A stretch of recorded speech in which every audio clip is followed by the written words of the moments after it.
Bismillahirrahmanirrahim. Assalamualaikum warahmatullahi wabarakatuh.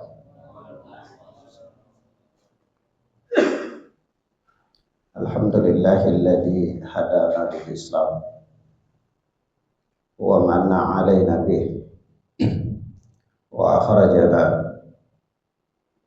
fi khairi ummatin fanas'aluhu at-taufiqa lima yuhibbu wa yarda wal hifdha mimma yakrahu wa yashad.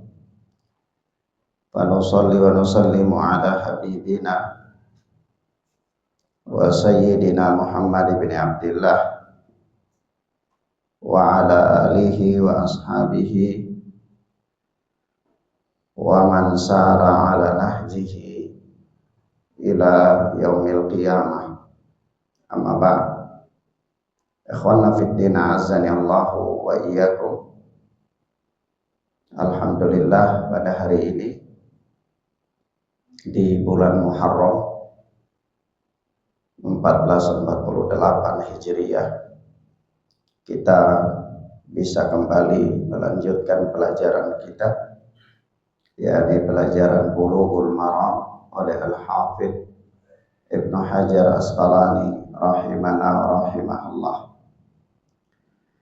Tentunya pada pelajaran yang lalu, beberapa bulan yang lalu, pertemuan pertama dari kitab ini, telah kita singgung bahwa istilah-istilah yang dipakai oleh Al-Hafidh Ibnu Hajar Asqalani di dalam kitabnya ini, ya, ada istilah akhrajahu sab'ah, ada istilah akhrajahul arba'ah, ya, dan seterusnya dari istilah-istilah yang telah kita terangkan, di mana ya, beliau merujuk kepada kitab-kitab besar, kitab-kitab induk, yakni mulai dari Musnad Ahmad, kemudian Sahih Bukhari, Sahih Muslim, Sunan Abi Daud,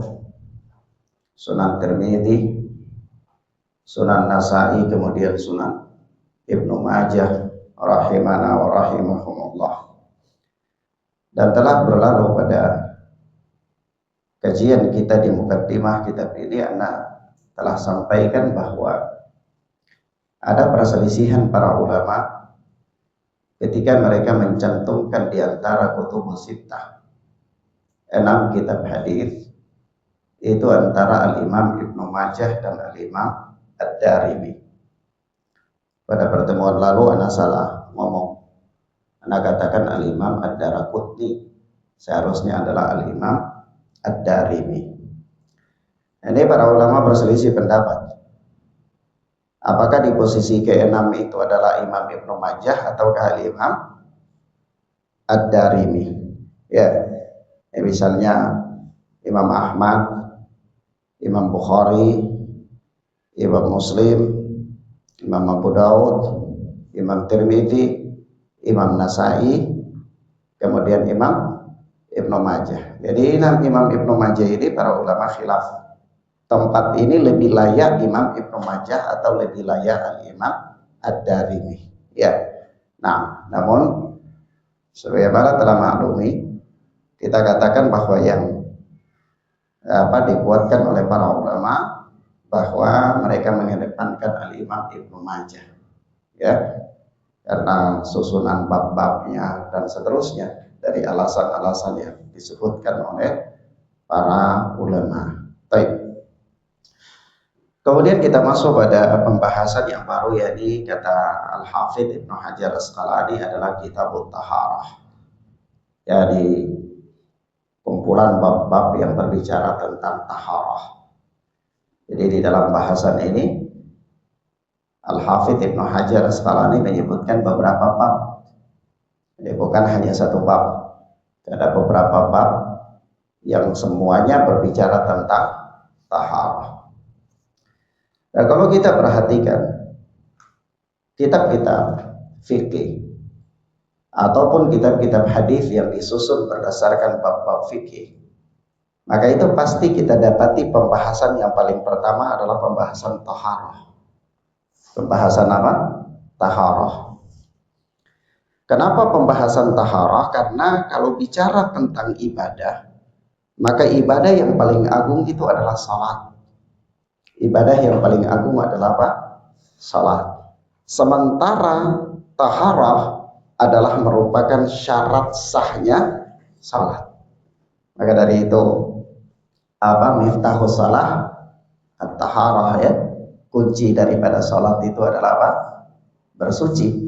Ya, orang tidak salatnya itulah yang yaqbalallahu salata ahadikum idza ahdatsa hatta yatawadda.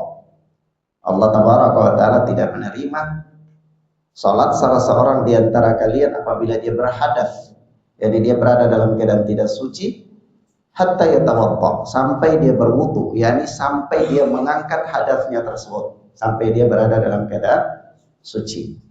Maka pembahasan yang pertama adalah pembahasan taharah, karena ibadah yang paling agung itu adalah ibadah sholat. Sementara sholat itu tidak dianggap dalam syariat menurut pandangan syariat, melainkan harus dibangun di atas syarat-syarat. Nah, di antara syarat-syarat teranggapnya salat yang paling agung adalah syaratnya taharah.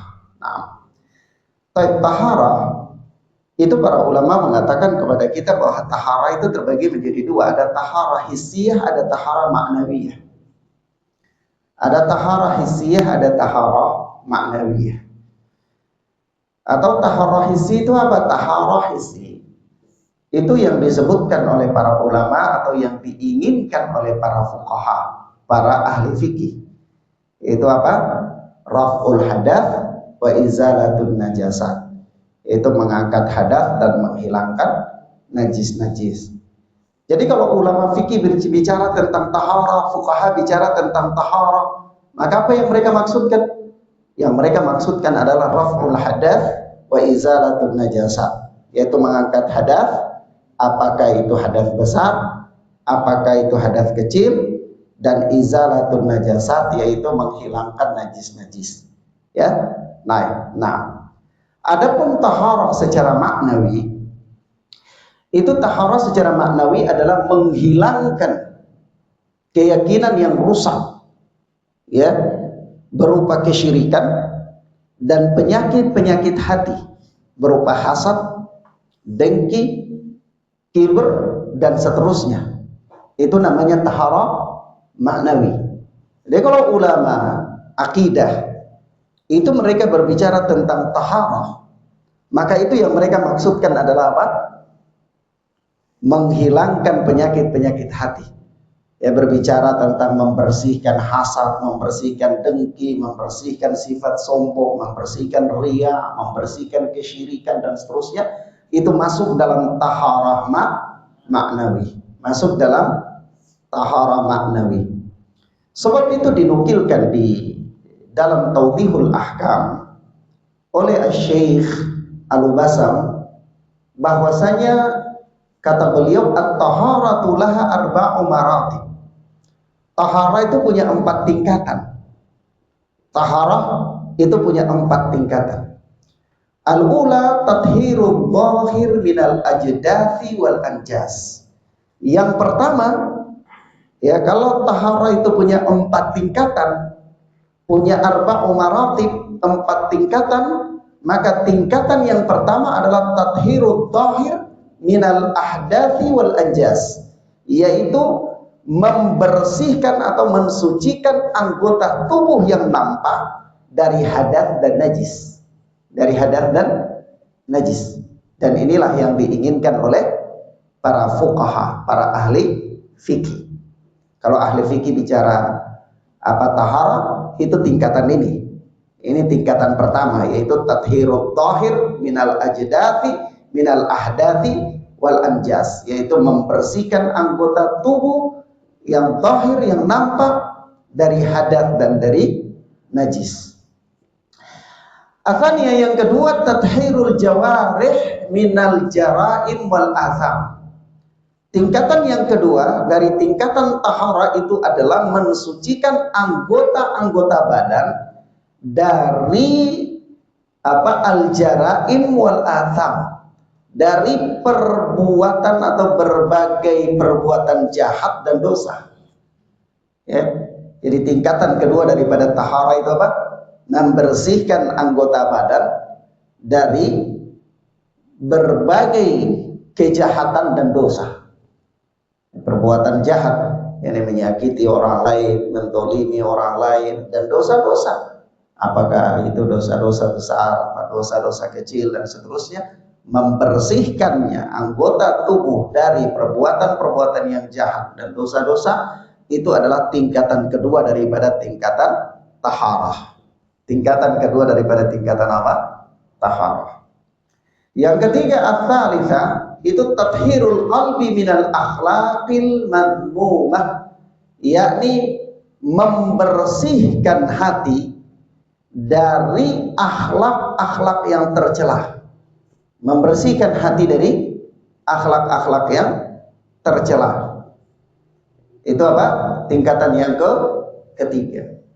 Yang keempat adalah ar-rabi'ah tathhirus sirri amma siwallahi ta'ala, yaitu tingkatan yang keempat daripada tingkatan taharah adalah mensucikan sirri, mensucikan rahasia hati, mensucikan apa-apa yang ada di dalam lubuk hati yang paling terdalam, itu dari amma siwallahi ta'ala, dari segala sesuatu selain daripada Allah Ta'ala, dari segala sesuatu selain daripada Allah Ta'ala. Jadi di tingkatan yang ketiga dan tingkatan keempat itu adalah tingkatan yang masuk di dalam pembahasan tazkiyatun nafs. Masuk dalam apa? Pembahasan tazkiyatun nafs. Jadi kalau berbicara tentang tazkiyatun nufus, penyucian jiwa, itu sebenarnya hakikatnya adalah berbicara tentang taharah pada tingkatan yang ketiga dan tingkatan yang keempat. Apa itu tingkatan yang ketiga? Itu mensucikan hati dari akhlak yang tercela. Tingkatan yang keempat apa? Mensucikan rahasia-rahasia hati. Mensucikan apa-apa yang ada di dalam lubuk hati yang paling terdalam dari segala sesuatu selain daripada Allah Ta'ala. Selain daripada apa? Allah Ta'ala. Nah, demikian diterangkan oleh Syekh Al-Wasam di dalam Tawdihul Ahkam, bahwasanya at-taharah itu dia mempunyai arba'u maratib, dia mempunyai 4 tingkatan. Nah, kemudian kita lihat ikhwana fiddin azani Allahu wa iyyakum. Selanjutnya berkata Al-Hafidh Ibnu Hajar Asqalani rahimana wa rahimahullah, babul miyah. Babul miyah, al-miyah bentuk jamak dari ma'u, yaitu air. Disebutkan dalam bentuk jamak itu karena banyaknya jenis air dalam tinjauan syariat dan banyaknya jenis perbedaan air dari sisi sifatnya. Ya. Maka di sini ketika disebutkan babul miyah, bab keterangan tentang berbagai macam jenis air, itu bukan berbicara tentang satu jenis air saja, tapi berbicara tentang beberapa jenis air. Dalam tinjauan apa? Dalam tinjauan syariat. Artinya apa? Syariat meninjau air-air tersebut dapat digunakan untuk raf'ul hadath atau tidak, dapat digunakan untuk izalatul najasat atau tidak.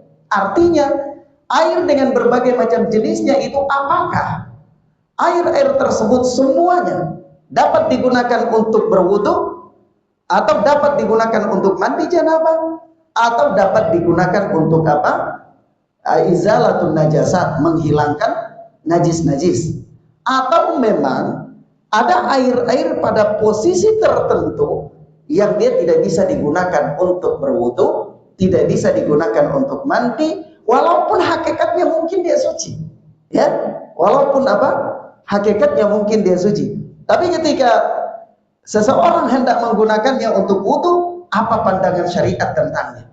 Ketika seseorang hendak menggunakannya untuk mandi, apa pandangan syariat tentangnya? Ya, nah, dan seterusnya. Makanya di sini al-miyah disebutkan dalam bentuk apa? Bentuk jamak. Artinya di dalam bab ini Al-Hafidz Ibnu Hajar Asqalani menyebutkan hadis-hadis yang berbicara tentang beberapa jenis air, baik secara langsung maupun jenis-jenis air yang diambil dari istinbat hukum. Yang diambil dari apa?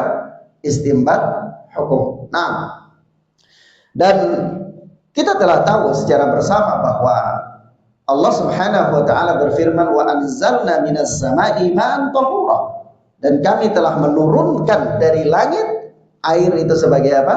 Tahura, sebagai pembersih, alat untuk bersuci, yakni benda yang bisa digunakan untuk bersuci. Nah, maka dari itu Al-Hafidz Ibnu Hajar Asqalani ingin menerangkan kepada kita tentang jenis-jenis air. Baik, ikhwan fillah azanillahu wa iyyakum, sebelum kita bacakan hadis yang pertama di sini, perlu kita ketahui ada beberapa hal ya. Beberapa hal yang penting. Yang pertama adalah bahwasanya aqsamul miyah. Kalau kita buka kitab-kitab fikih, maka bicara tentang air, tidak luput para ulama berbicara tentang aqsamul miyah, yaitu jenis-jenis air. Tidak luput para ulama berbicara tentang jenis-jenis air. Maka disebutkan oleh para jumhur ulama bahwasanya air itu dia terbagi menjadi salah satu aqsam, ada 3 jenis air. Itu menurut jumhur. Menurut jumhur. Nanti kalau kita katakan mana yang rajih atau pembagian mana yang paling tepat, itu persoalan lain. Tapi ketika kita bicara bahwa bagaimana pandangan jumhur ulama tentang jenis-jenis air, maka jumhur ulama membagi air itu menjadi apa? 3 jenis. Jumhur ulama membagi air menjadi tiga jenis air. Nah, kita lihat. Yang pertama disebutkan bahwasanya jenis air yang pertama itu adalah at-tahur. At-tahur. At-tahur itu apa? Air yang tahur. Tahur itu huwa at-tahiru fi nafsihi al-mutahhiru li ghairihi. At-tahur itu maknanya, nanti makanya ketika para sahabat bertanya kepada Rasulullah tentang air laut, itu Nabi tidak katakan at-tahir, tapi Nabi katakan at-tahuru, ya. Maka di sini jenis yang pertama adalah at-tahur. Apa itu at-tahur? At-tahur adalah huwa at-tahiru fi nafsihi al-mutahhiru li ghairihi. Adalah air yang suci pada dirinya sendiri, pada zatnya, dan dia itu al-mutahhiru li ghairihi, dan dia mensucikan. Dia suci dan dia mensucikan. Ini jenis pertama, atau dengan kata lain adalah air jenis pertama adalah air yang suci dan mensucikan. Nah, yang kedua adalah at-tahir. At-tahir. Apa itu at-tahir? Huwa at-tahiru fi nafsihi ghairul mutahhir, ya, li ghairihi. Apa air tahir itu adalah air yang suci pada zatnya, tetapi dia apa? Al-mutahhiru li ghairihi, dia ghairul mutahhir li ghairihi, dia tidak mensucikan. Jadi yang pertama adalah at-tahur, at-tahir itu suci dan mensucikan. Yang kedua adalah at-tahir, yakni dia suci tapi dia tidak mensucikan. Dan yang ketiga adalah an-najisu, air yang najis. Najis itu apa? Air yang najis. Air yang najis adalah alladzi laisa bitahirin fi nafsihi wala yutahhiru ghairahu, yaitu air yang dia itu tidak suci dan dia tidak bisa mensucikan yang lain. Itu namanya air najis. Air najis. Jadi air najis itu adalah air yang tidak suci dan tidak bisa mensucikan. Artinya tidak bisa digunakan untuk mensucikan yang lain. Apakah digunakan untuk bersuci ataukah digunakan untuk menghilangkan apa? Najis. Baik. Nah, ini 3 jenis air dalam pandangan jumhur ulama. Tetapi di sana ada sebahagian ulama yang membagi air itu cuma 2 saja. Membagi air cuma 2 jenis. Ya. Sebagaimana yang dikuatkan oleh Syekhul Islam Ibnu Taimiyah rahimahullah dan juga dikuatkan oleh Syekh Abdurrahman As-Sa'di, dikuatkan pula oleh Syekh Ibnu Utsaimin rahimahullah, bahwa mereka membagi air itu menjadi 2 saja. Yaitu apa? Air at-tahur dan air najis. Air yang suci dan mensucikan dan air najis. Lah Ustaz, pada kenyataannya kan ada air jenis ketiga. Iya. Ada enggak? Pada kenyataannya ada air jenis ketiga tidak? Ada. Air kelapa misalnya, air sabun misalnya, air teh misalnya, air kopi misalnya. Itu kan jenis ketiga. Iya. Jenis ketiga daripada air yang suci mensucikan dan air najis. Tapi kenapa para ulama, sebagian para ulama membagi jenis air itu menjadi 2 saja, yaitu air yang suci dan mensucikan dan air yang najis, yaitu yang air yang tidak dapat mensucikan. Jawabannya adalah bahwa yang dimaksudkan oleh kelompok ini, ya, yang dikuatkan oleh Ibnu Taimiyah rahimahullah ini adalah air mutlak. Air mutlak. Kalau berbicara tentang air mutlak, maka itu 2 saja. Air yang suci dan mensucikan dan air najis. Kalau air bukan air mutlak, itu dia sudah keluar dari kemutlakan air. Ya, sudah disandarkan kepadanya benda lain yang mendominasi dia. Paham maksudnya? Misalnya air susu itu dia sudah keluar dari air mutlak menjadi air susu. Dia disandarkan kepada susu, kemudian susu itu mendominasi air tersebut, maka air itu bukan air mutlak lagi. Dia sudah menjadi air susu, keluar dari air mutlak. Kopi yang disandarkan, dicampurkan kepada air, kemudian dia mendominasi air tersebut, maka air itu bukan lagi air mutlak, tetapi keluar dari air mutlak menjadi air kopi. Sabun yang mendominasi air. Sabun itu suci apa enggak? Suci. Kopi suci enggak? Suci. Susu suci enggak? Suci. Tapi ketika dia telah mendominasi air, maka air itu keluar dari air mutlak, maka pertanyaannya, boleh enggak digunakan untuk bersuci? Tidak boleh. Kenapa? Karena yang boleh digunakan untuk bersuci hanyalah air mutlak yang tohur. Ya, mahfum ya? Paham ya, kawan? Walaupun air kopi dia air suci. Pada kenyataannya dia suci, tapi dia tidak bisa mensucikan. Kenapa dia tidak bisa mensucikan? Alasannya apa? Alasannya apa? Dia bukan air mutlak. Jawaban sederhananya dia bukan air mutlak. Ya. Kenapa dia bukan air mutlak? Dia telah keluar dari namanya air menjadi air kopi. Dia telah didominasi oleh benda yang suci. Telah merubah dia, sifat dia. Susu telah merubah air tersebut, kopi telah merubah air tersebut, nabi telah merubah air tersebut, dan seterusnya. Paham ya? Nah, Ustaz, bagaimana kalau seandainya dia tidak berubah? Itu pembahasannya lain, nanti ada di hadis-hadis berikut. Tetapi ketika kita bicara tentang jenis air, maka perlu kita pahami bahwa jumhur ulama membagi air menjadi 3 jenis, yaitu at-tahur, suci dan mensucikan, at-tahir, suci tapi tidak bisa mensucikan, dan air an-najis, yaitu air yang tidak bisa mensucikan. Sebahagian ulama membagi air menjadi 2 saja, yaitu at-tahur dan an-najis. Air yang suci dan mensucikan, dan air yang najis yang tidak bisa mensucikan. Kalau ditanyakan, Ustaz, pada kenyataannya ada air jenis yang ketiga, maka kita katakan jenis air ketiga itu sudah bukan lagi air mutlak. Ya, mafhum ya? Sudah bukan lagi apa ya, ikhwan?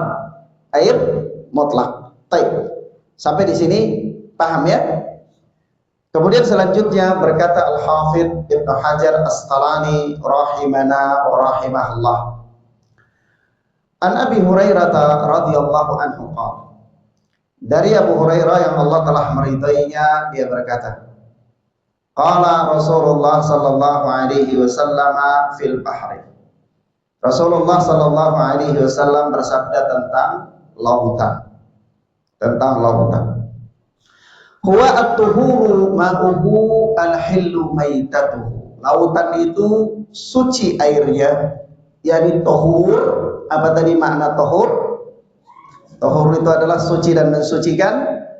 Jadi lautan itu airnya suci dan mensucikan. Kemudian al-hillu maitatuhu, halal bangkainya. Baik. Kata Al-Hafidh, akhrajahul arba'ah, diriwayatkan oleh 4. Siapa-siapa yang dimaksudkan? Diriwayatkan oleh 4. Yang dimaksudkan Abu Daud, Tirmidzi, Nasai, Ibnu Majah. Kalau Al-Hafidh mengatakan akhrajahul arba'ah, berarti yang dimaksudkan Abu Daud, Tirmidzi, Nasai, Ibnu Majah rahimana wa rahimahumullah. Wa Ibnu Abi Syaibah, dan juga diriwayatkan oleh Ibnu Abi Syaibah, wa lafdzul lahu, dan ini lafaz yang terdapat di dalam riwayat Ibnu Abi Syaibah, wa sahhahahu Ibnu Khuzaimah wa Tirmidzi, dan hadis ini disahihkan oleh Al-Imam Ibnu Khuzaimah dan Al-Imam At-Tirmidzi, wa rawahu Malik wa Syafi'i wa Ahmad, dan juga diriwayatkan oleh Malik di dalam Al-Muwatta, Asy-Syafi'i, dan juga Al-Imam Ahmad rahimana wa rahimahumullah. Baik.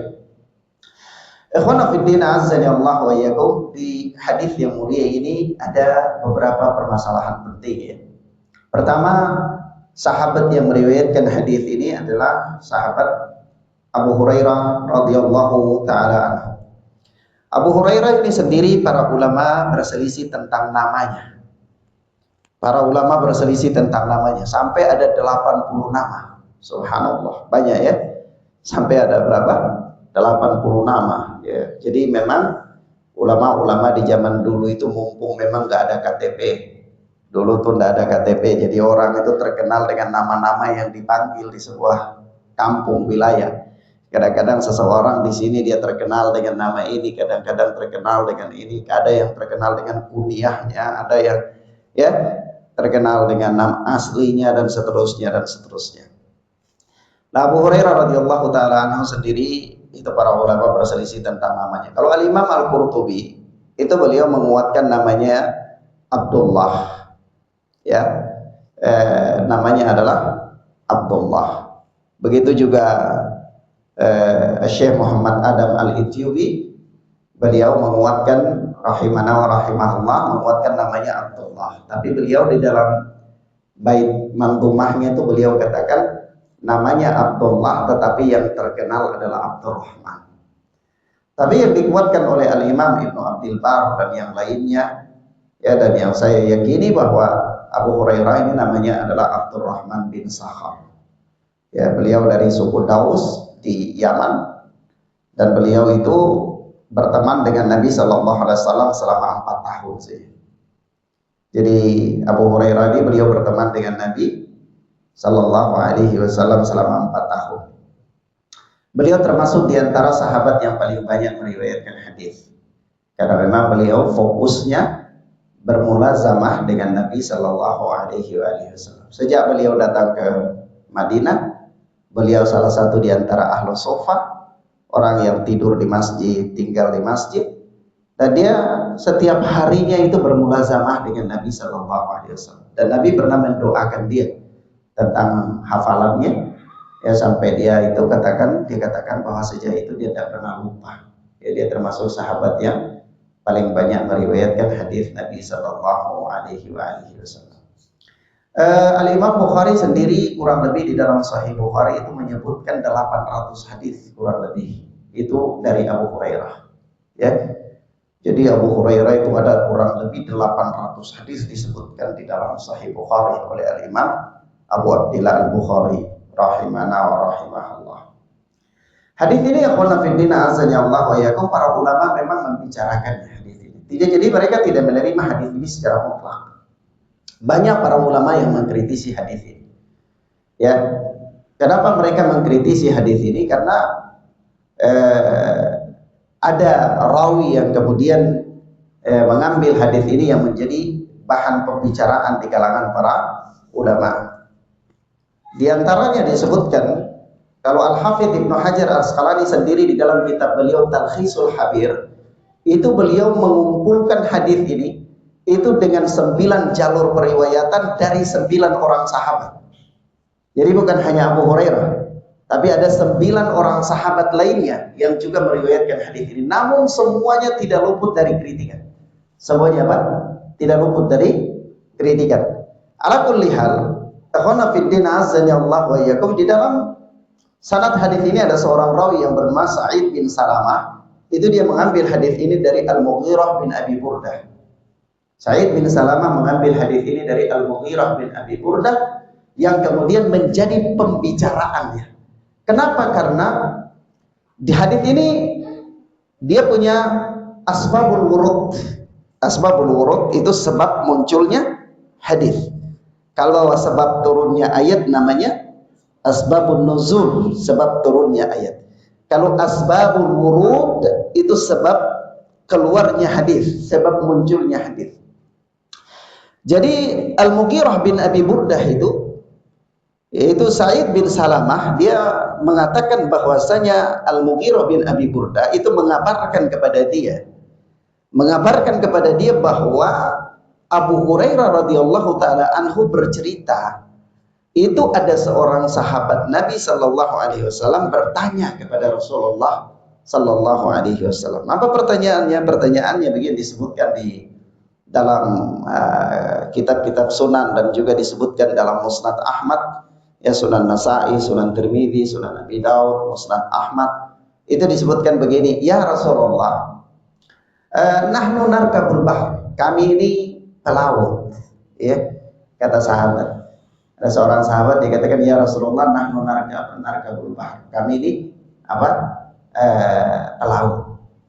Wa nahmilu ma'ana qalilan al-qalil minal ma', kami ini bawa persediaan air tawar itu sedikit saja, ya, kami bawa persediaan air tawar itu sedikit saja.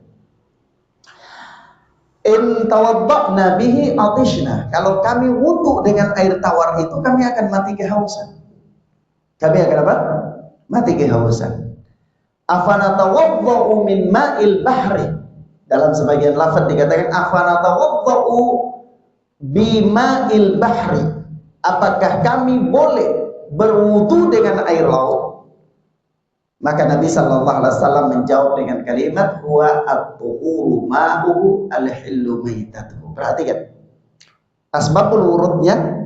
Sahabat-sahabat itu bertanya kepada Nabi tentang bolehkah mereka berwudu dengan air laut. Paham maksudnya, ya? Pertanyaan di sini, ketika mereka bertanya bolehkah mereka berwudu dengan air laut, yang mereka ingin tanyakan itu adalah tentang kesucian air laut atau tentang air laut itu mensucikan. Paham nggak? Yang mereka ingin tanyakan itu tentang kesucian air laut atau tentang air laut itu mensucikan apa tidak? Karena kalau tentang kesucian, kopi itu suci enggak?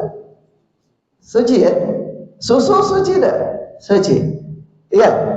Air laut suci enggak? Suci. Tapi yang mereka tanyakan tentang kesucian air laut atau tentang mensucikan. Dari mana Anda mengatakan yang mereka tanyakan itu mensucikan?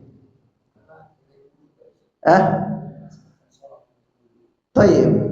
Salah satunya adalah jawaban paling sederhana adalah karena mereka itu bertanya afana tawadda'u min ma'il bahri, apakah kami boleh berwudu dengan air laut? Artinya air laut itu mensucikan apa tidak? Kenapa? Karena para sahabat itu maklum bahwa air laut ini suci. Paham maksudnya? Kenapa mereka maklum air laut itu suci? Kenapa mereka maklum air laut itu suci? Ya karena mereka narkabul bahar. Mereka tuh kerjanya di atas air laut, pelaut. Pelaut yang tidak mungkin mereka itu tidak bersentuhan dengan air laut. Sekiranya air laut itu najis, maka perkara ini pasti sudah ditanyakan oleh mereka tentang kesuciannya. Paham, ya? Tapi karena mereka paham air ini adalah air suci, air laut ini tidak perlu ditanyakan. Tapi persoalan yang datang adalah dia ini mensucikan apa enggak. Paham, ya? Mohon, ya? Nah, ketika mereka bertanya dia ini mensucikan apa enggak, itu mereka bertanya apa natawaddu min ma'il bahri, apakah kami boleh berwudu dengan air laut? Maka jawaban Rasulullah, huwa at-tuhuru, air laut itu at-tuhur. Ini dalil kedua. Dalil kedua itu apa? Nabi katakan at-tuhuru, Nabi tidak katakan huwa at-tahir, dia suci, bukan. Tapi Nabi katakan at-tuhur. Apa makna at-tuhur? Suci dan mensucikan. Nah, mafhum ya? Dan makanya Nabi Shallallahu Alaihi Wasallam mengatakan air laut itu at-tahur, dia itu suci dan mensucikan. Baik. Sampai di sini paham, ya kawan? Mafhum ya? Baik.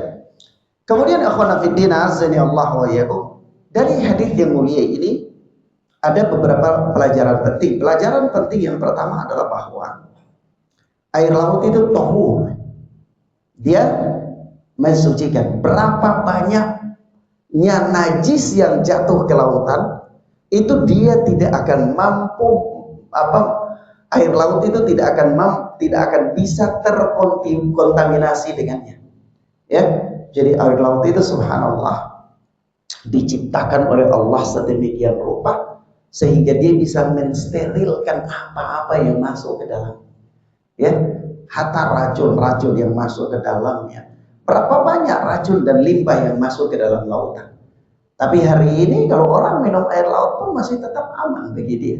Ya, begitu pula najis, berapa banyak najis yang terjatuh, terbuang ke lautan. Tapi dia tidak bisa membuat air laut itu tercemar. Apakah karena volumenya yang begitu banyak atau karena hikmah-hikmah lain yang Allah Subhanahu wa taala jadikan pada air laut tersebut, ya.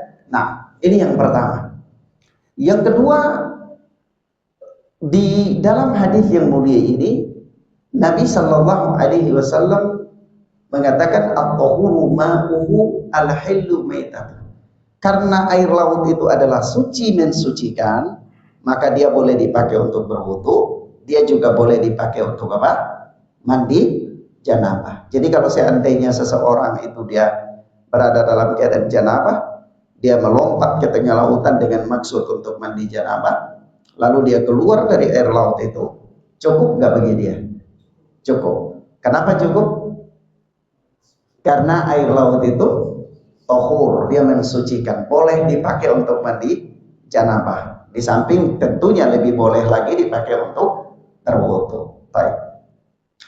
Yang kedua, faedah yang kedua dari hadis yang mulia ini adalah berkaitan dengan al-hillu maitatuhu, halal bangkainya. Artinya bangkai hewan laut, bukan bangkai yang terdapat di lautan. Paham ya? Bangkai hewan laut bukan bangkai yang terdapat di lautan. Paham nggak bangkai yang terdapat di lautan? Enggak, bangkai yang terdapat di lautan. Kambing mati di darat, terlempar ke lautan, bangkai di lautan. Tapi kalau bangkai hewan laut, tahu bangkai hewan laut? Apa saja hewan laut? Ikan, cumi, belut, dan lain-lain. Adzan dulu, nanti kita lanjutkan ya.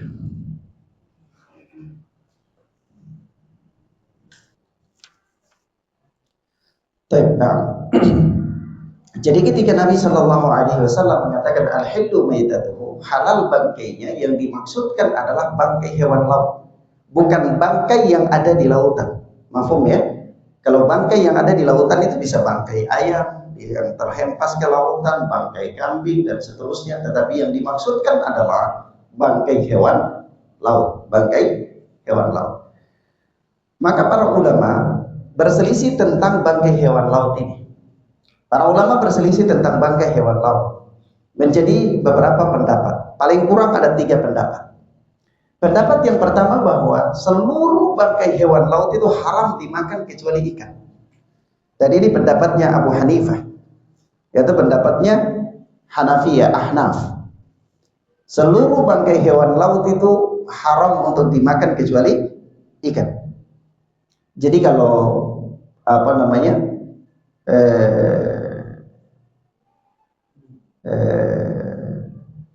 cumi atau apa yang selain daripada ikan ya. Nah, yang kedua Pendapat yang kedua adalah mengatakan bahwa seluruh hewan laut itu halal dimakan kecuali buaya, katak, ular. Buaya, katak, ular. Pendapat yang ketiga mengatakan bahwa seluruh hewan laut, bangkai hewan laut itu halal dimakan kecuali yang membahayakan ya racun dan seterusnya. Kalau selama dia tidak ada unsur yang membahayakan, maka dia kembali kepada hukum asal adalah halal. Dan ini pendapat yang dipegang oleh Asy-Syafi'iyah. Jadi ini pendapat yang rajih. Kenapa? Berdasarkan keumuman lafaz yang mengatakan adalah al-hillu maitatuhu, halal bangkainya. Artinya hewan-hewan laut itu kalau dia mati tanpa disembelih, bagaimanapun matinya, maka halal. Maka apa? Halal.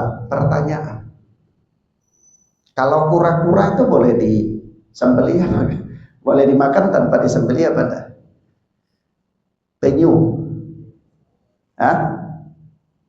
Penyu itu hewan laut apa hewan darat? Boleh dimakan tanpa disembelih atau harus disembelih? Hah? Kalau nggak disembelih halal nggak? Hah?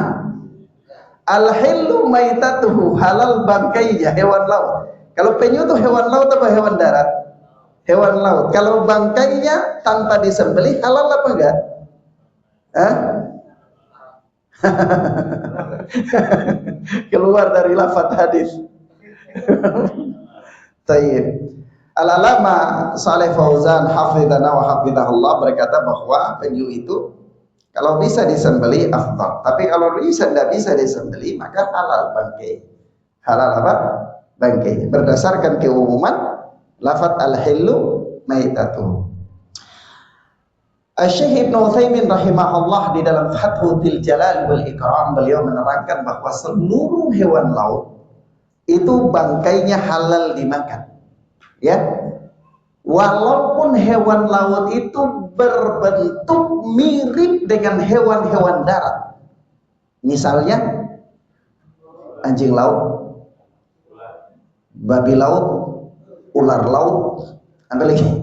Walaupun dia mirip dengan hewan-hewan darat, seandainya dia itu adalah hewan laut, maka bangkainya halal berdasarkan keumuman lafaz al-hillu maitatuh. Hatta sampai seandainya ada hewan itu berupanya, bentuknya seperti manusia. Jadi kalau misalnya ratu pantai selatan itu halal bangkainya. Nah, jadi kalau walaupun apa namanya putih itu. Nah, jadi walaupun bentuknya itu sampai ke suratin nas, kata Syekh Ibnu Utsaimin di dalam Fathul Jalali wal Ikram, bentuknya itu seperti bentuk manusia. Kalau dia itu termasuk hewan laut, maka halal bangkai. Mafhum ya? Baik. Ini faedah yang kedua. Mafhum ya, kawan?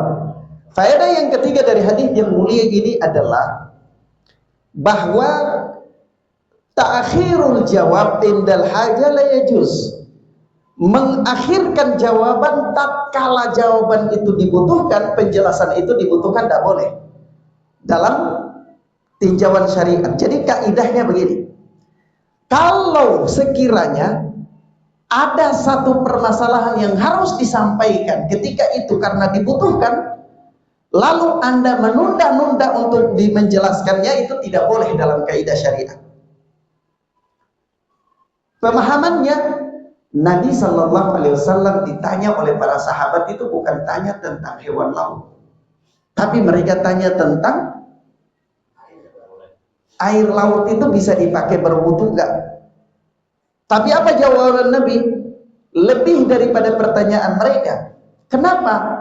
Karena Nabi Shallallahu Alaihi Wasallam paham bahwa para sahabat ini adalah para pelaut, pekerjaannya di lautan.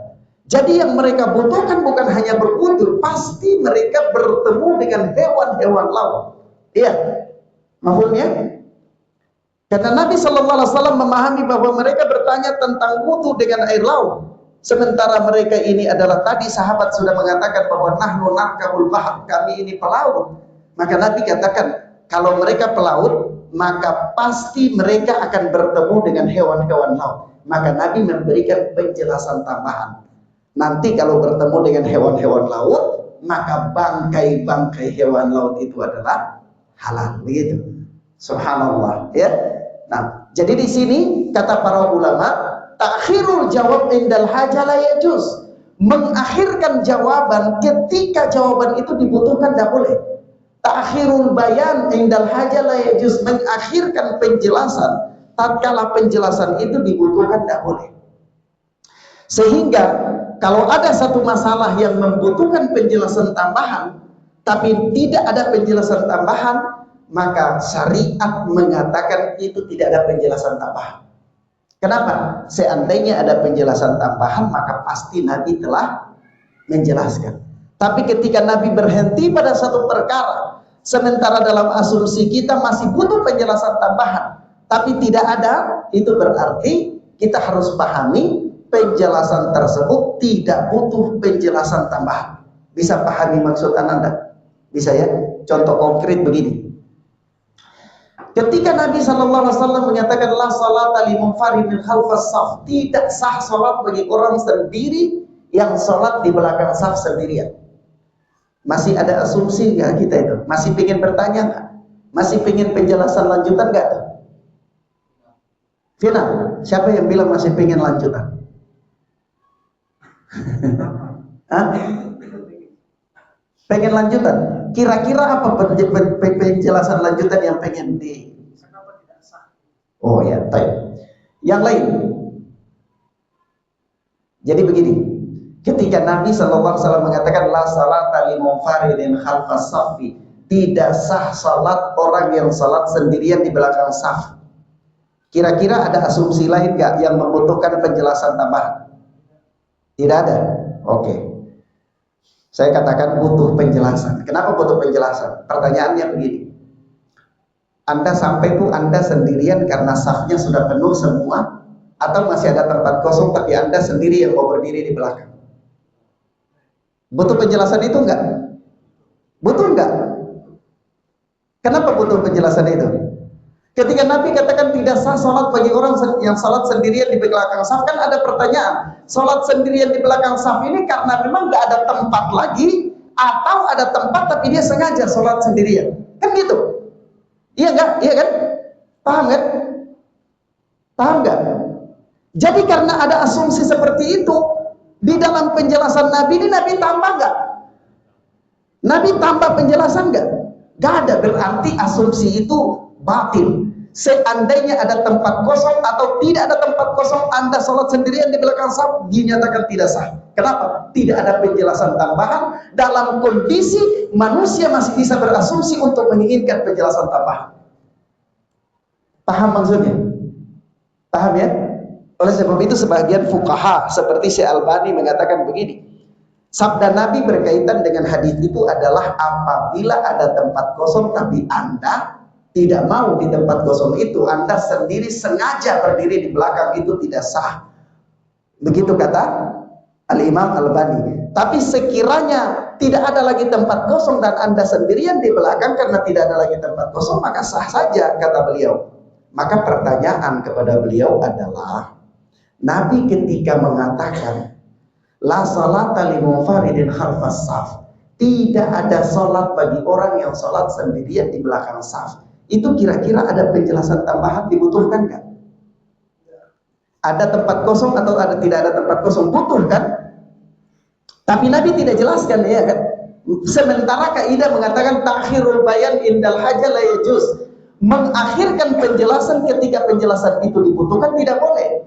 Sehingga kalau tidak ada penjelasan tambahan, itu berarti penjelasannya sampai di situ, tidak perlu ada penjelasan tambahan. Paham ya? Maka Al-Alama Ibnu Baz membantah kaulnya Syekh Albani dengan mengatakan bahwa takhirul bayan indal haja la yajuz, mengakhirkan penjelasan tatkala penjelasan itu dibutuhkan, itu tidak boleh. Dan di sini Nabi tidak melanjutkan penjelasannya bahwa sholat sendirian di belakang saf itu tidak sah kecuali tidak ada tempat kosong lagi. Kan itu tidak ada penjelasan tambahan. Paham? Mahum ya ikhwan? Bisa pahami kaidah ini? Paham maksud saya? Antum ikuti pelajaran hadis tersebut, nanti dapat kasus-kasus yang bisa memahami kaidah. Baik. Sampai di sini mafhum ya, ikhwan? Baik. Ilahuna ikhwana fiddin azza Allah wa yakum. Dari sini ada 3 faedah yang paling penting daripada hadis yang mulia ini. Kaidah yang terakhir adalah ta'khirul bayan indal haja la yajuz. Mengakhirkan penjelasan di saat penjelasan itu dibutuhkan adalah tidak boleh. Maka ketika Nabi ditanya tentang air laut, Nabi menganggap bahwa harus ada penjelasan tambahan berkaitan dengan apa?